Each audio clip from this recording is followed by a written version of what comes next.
Olá, meus queridos e minhas queridas, satisfação estar aqui com vocês. Eu sou Priscila Silveira e nesse nosso encontro nós vamos tratar de algumas dicas para a segunda fase do exame da OAB e eu quero aqui deixar registrado que vou tratar um pouco da matéria de direito penal e não na matéria processual, tá? Nós não vamos tratar aqui especificamente de peças.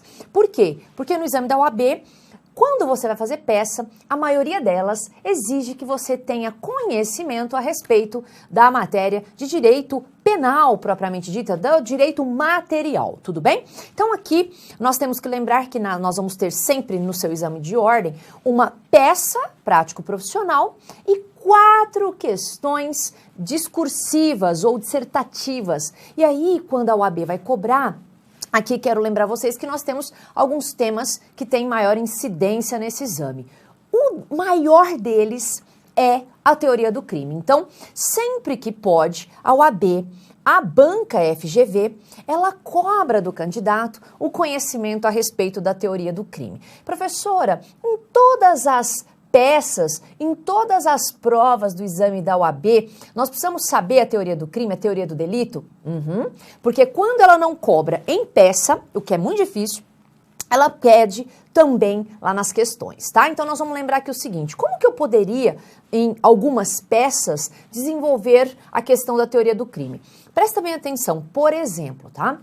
Nós temos lá na resposta à acusação. Então, você vai fazer uma resposta à acusação, o artigo 396 e o 396A do Código de Processo Penal, ele fala que você pode argumentar e arguir tudo o que interesse à defesa, não é isso? Aí a gente chega lá no artigo 397 do Código de Processo Penal e ele fala, olha, se não for crime, se o sujeito agiu com excludente de licitude, se agiu com excludente de culpabilidade, não é? Ou se tivermos lá preceitos extintivos de punibilidade, eu vou então absolver sumariamente esse sujeito. E como que eu peço absolvição sumária, por exemplo, nessa peça de resposta à acusação, se eu não sei as circunstâncias que excluem a ilicitude, se eu não sei quando um fato não é crime, ou se eu não me lembro quando eu tenho excludente de culpabilidade? Então, olha só, isso também vai poder ser arguído lá na peça de memoriais e também na peça de apelação. Então, olha só, se você consegue lembrar a teoria do crime, o fato típico, a antijuridicidade e a culpabilidade, você já consegue ter argumento para resolver ao menos 3 peças na sua prova da OAB. Por quê, professora? Porque na resposta à acusação, o 397 exige isso de vocês, quando vocês vão argumentar isso na peça de resposta à acusação. O artigo 386, que traz para a gente elementos basilares para a peça de memoriais e de apelação, ele fala do pedido de absolvição, lembram-se disso? Artigo 386 do Código de Processo Penal, ele fala sobre o pedido de absolvição. E se você pegar esse artigo 386, você vai ver lá assim, ó, principalmente 2 incisos que são extremamente relevantes também aqui como dica que a gente vai deixar rapidamente para vocês. O inciso 3º do artigo 386 e o inciso 6º, que na maioria das vezes, quando a OAB pede, né, o conhecimento de vocês para pedir absolvição em peças de memoriais ou de apelação, no rito ordinário e no sumário especialmente, ele exige de vocês que vocês saibam, então, que um fato é atípico, porque não constitui crime, e ou, conforme vocês também estão vendo aí no 386, no inciso 6º, ele fala que o sujeito vai ser absolvido quando existirem causas que excluem a ilicitude e excluem também a culpabilidade. Professor, o que você está querendo dizer? Eu estou querendo dizer que se você sabe quando o fato é atípico, quando está excludente de licitude e quando tem excludente de culpabilidade, você só vai ter que tomar cuidado em que momento isso é pedido para você fundamentar na sua peça. Mas se você sabe que o fato é atípico, você já vai entender que se ele tiver recebido essa denúncia e tiver citado o acusado, você vai manifestar isso em resposta à acusação. Se a audiência de instrução tiver terminada, você vai, então, ter os memoriais ou as alegações oferecidas pelo membro do Ministério Público, você vai rebater, você pode argumentar isso em peça de memoriais. Agora, se o problema da OAB trouxer que houve uma condenação e que a defesa, né, foi intimada ou está sendo intimada ou que ela está irresignada e precisa de alguma forma recorrer, você pode alegar isso também em fase de apelação, tá? Então vamos relembrar aqui rapidamente como poderia ser pedido isso nessas três peças. Olha só, lá no fato típico, nós vamos ter alguns elementos. Vamos colocar esses elementos? Olha só, então vamos colocar aqui bem bonitinho. Fato típico,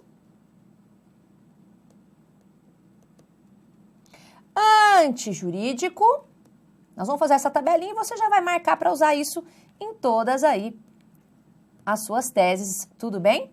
Antijurídico e culpável, onde a gente tem a culpabilidade, certo? Certo, prof? Então, quando a gente fala disso, nós vamos preencher os elementos. E aí, preenchendo esses elementos, nós vamos, então, usar isso como tese da nossa defesa. Então, olha só, nós vamos ter conduta, nós vamos ter o nexo causal, e nós vamos aproveitar para marcar alguns artigos, tudo bem? Nós vamos ter aí o resultado, e nós temos a tipicidade. Perfeito, professora. Se ele preencheu todos esses elementos do fato típico, eu não posso argumentar que não há crime. Ou seja, eu não posso dizer que o fato narrado não constitui crime, também não posso falar que ele deva ser absolvido. Mas, se faltar algum desses elementos, esse pedido pode ser feito na sua peça da segunda fase da OAB, tudo bem? O fato é típico e é antijurídico. Poxa, professora, se o fato é típico e antijurídico, eu tenho crime. Porém, o sujeito pode agir abarcado por causas que excluem a ilicitude, por causas que vão excluir essa ilicitude. Nós vamos falar um pouquinho sobre elas para a gente marcar rapidamente aí nesse nosso encontro de dicas para a segunda fase, tá bom? E depois, quando nós falamos de culpabilidade, não se esqueçam que nós estamos tratando a respeito da possibilidade do sujeito receber pena. Então, para isso, ele tem que ser imputável, ele tem que ter potencial consciência da ilicitude e eu tenho que poder exigir dele conduta, exigibilidade de conduta diferente. Professora, se eu marcar essa tabelinha aqui, e aí eu quero que vocês prestem atenção, né? Porque o fato é típico, ele vai ser aí antijurídico e ele vai ser culpável. Ah, então não tenho que pedir para esse sujeito com relação ao crime cometido. Mas não se esqueça, porque às vezes, e isso é muito comum, a OAB pede para você, às vezes ela encontra aí algum respaldo para afastar o crime dentro de uma excludente de um fato típico, dentro de uma excludente de ilicitude ou dentro de uma excludente de culpabilidade, e aí ela pede que você tenha raciocínio jurídico pelo princípio da eventualidade. Lembra o princípio da eventualidade? Olha, excelência, o senhor precisa absolver com todo respeito o acusado, porque não há nexo de causalidade entre a conduta feita e o resultado produzido. O artigo 13, ele diz que eu só posso imputar alguma coisa a alguém se ele deu causa. E o que é causa? É toda circunstância, ou seja, ação ou omissão, sem a qual o resultado não teria acontecido. Então, excelência, se não tem nexo de causalidade, eu não tenho um fato típico. Esse sujeito deve ser, dependendo do momento, absolvido com fulcro no artigo 3863 do Código de Processo Penal. Mas caso Vossa Excelência não entenda por bem em acolher o pedido de absolvição, o que se admite apenas por dever de ofício, pelo princípio da eventualidade, ou seja, apenas por dever de ofício, porque eu tenho que argumentar, é importante consignar, e aí eu posso ter várias teses que nós vamos chamar de teses subsidiárias, porque você bem sabe que aqui no direito penal, que é muito mais legal, a gente pode pedir tudo que interessar para o acusado. E aí nós vamos desdobrar esses pedidos, tudo bem? Só aqui para você lembrar o seguinte, ó, dentro aí do fato típico, nós vamos ter conduta, então conduta, ação ou omissão, voluntária e consciente, dolosa ou culposa, né? Então o artigozinho aí do dolo e da culpa, no artigo 18 tem que estar marcadinho no seu código, porque se ele agiu sem dolo, ou se ele não teve culpa, ele não teve conduta, o fato é atípico, ele tem que ser absolvido, tudo bem? Ah, professora, o artigo 13 do nexo de causalidade também tem que estar marcadinho? Também tem que estar marcadinho, porque se ele não agiu com relação de causalidade, né, sua conduta não produziu esse resultado, o fato vai ser atípico. Então, eu tenho tese de defesa para esse sujeito. Ai, professora, e se ele agiu com o princípio da insignificância, o princípio da bagatela ou da adequação social? Ah, isso afasta a tipicidade material e o fato também é atípico, tudo bem? Agora, olha só. Quando a gente fala de crime, vocês têm que se lembrar que as principais, né, e não é taxativo esse rol, as principais causas excludentes de licitude estão no artigo 23.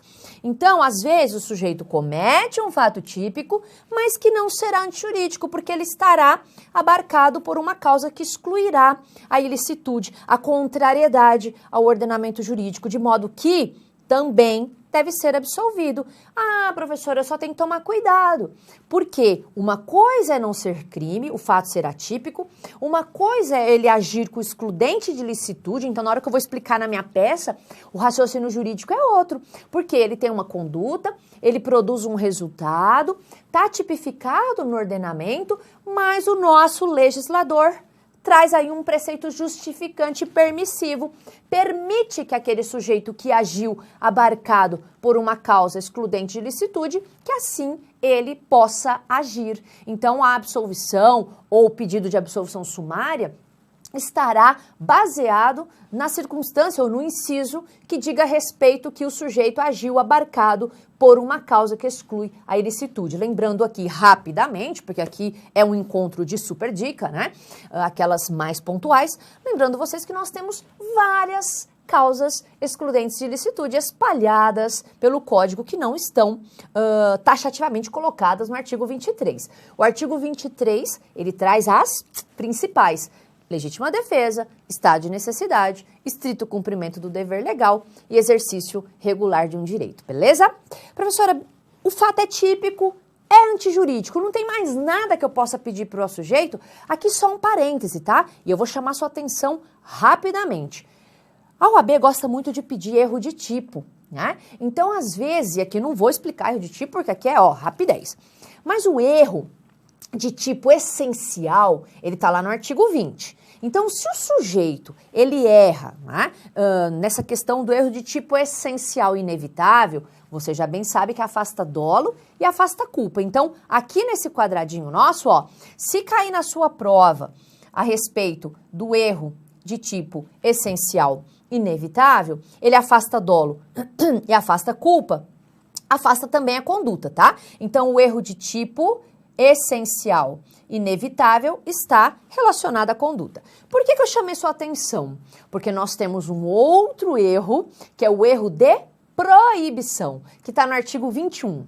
O erro de proibição, se você olhar lá seu artigo 21, você vai visualizar que ele diz que isenta o réu de pena.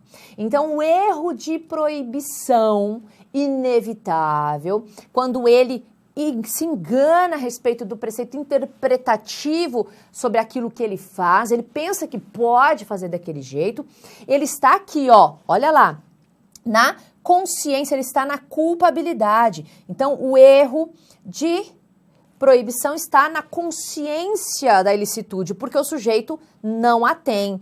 Então, se o seu réu, no exame da OAB, ele estiver abarcado por um erro de proibição, você deve pedir a absolvição ou a absolvição sumária por uma causa que exclui a culpabilidade, tá? Por quê? Porque ele não tem a potencial consciência da ilicitude.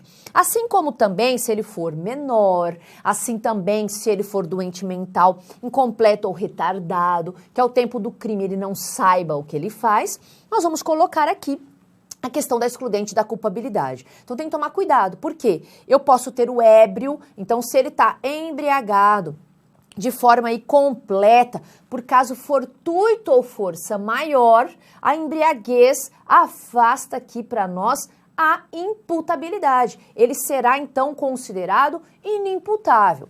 Eu tenho que tomar muito cuidado, e aqui a gente já vai até encerrando a questão da teoria do crime para eu falar um pouquinho dos pedidos subsidiários a vocês, mas aqui rapidamente, tomar cuidado porque às vezes a prova da OAB coloca que ele bebeu porque ele quis, ele fez aí, né, ele se embriagou porque era pré-ordenado, ou seja, porque ele queria e não de forma provocada. Aí muda tudo, hein? Então cuidado, porque às vezes pode cair num problema, por exemplo, que o sujeito se colocou nessa circunstância de embriaguez porque ele queria praticar o crime. E aí, nesse caso, o artigo 61 do Código Penal sinaliza que nessa circunstância ele deva ter uma pena agravada, porque ele bebeu e não o embriagaram, tá? Que daí tem diferença aqui para a questão da imputabilidade colocada lá no seu artigo 28 do Código Penal, tá? Então, alguns artigos importantes que tratam da culpabilidade são artigo 21,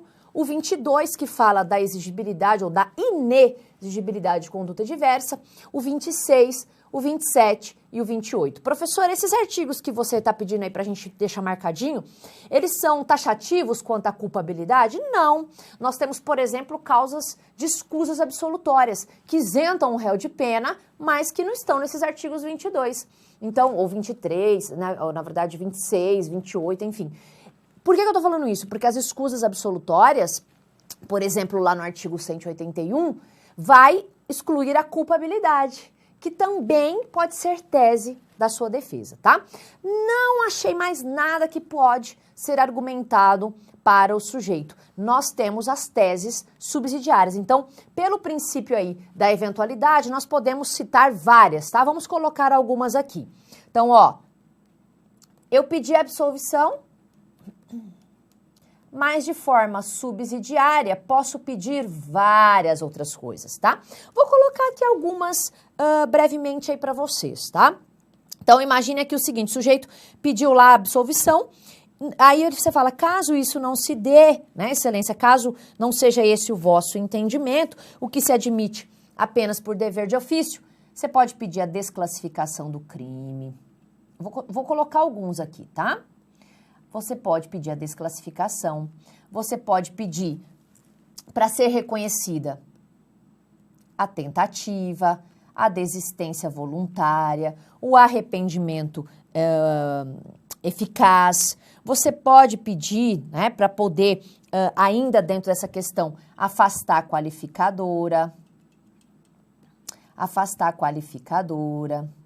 reconhecer atenuantes.